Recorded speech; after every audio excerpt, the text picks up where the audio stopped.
I'm Ron Stotish. I'm CEO and President of AquaBounty Technologies. It's been my job to bring AquaAdvantage through the regulatory process and hopefully introduce it to the American consumer.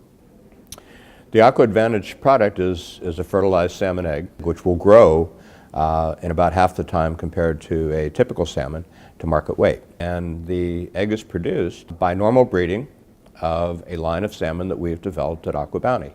The initial founder fish, which was the fish to which we added the AquaAdvantage gene construct, was created back in 1989. Over 25 years or 12 generations, we've been breeding that fish with the exact same properties as the original founders. So the FDA's approval and the approval by Health Canada both state that this is equivalent to the traditional food.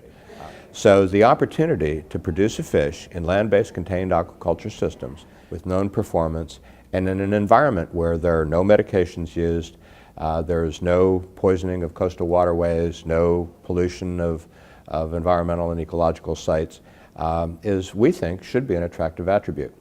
Unfortunately, because this is a new product, the public hears from people who oppose this technology that it's dangerous, that it's unhealthy, that it will somehow harm them.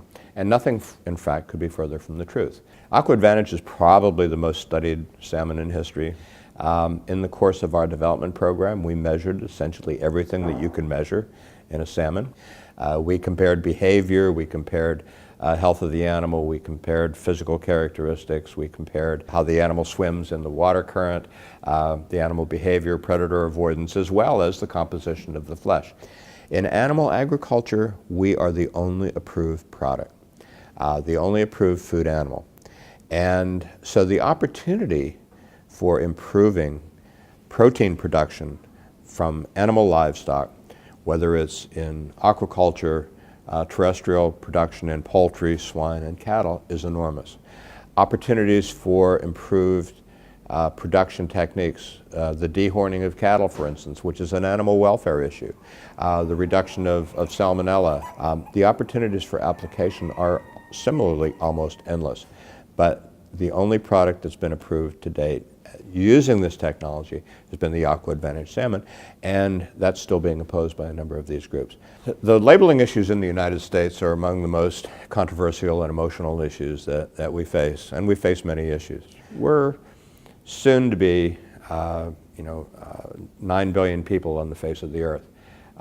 We will need to grow over the next 20 to 30 years our ability to produce food perhaps by as much as 50%. We'll have to do that at a time when terrestrial and oceanic resources are limiting. There's no arable land to expand and explore for production. So how are we going to meet the food needs of the future?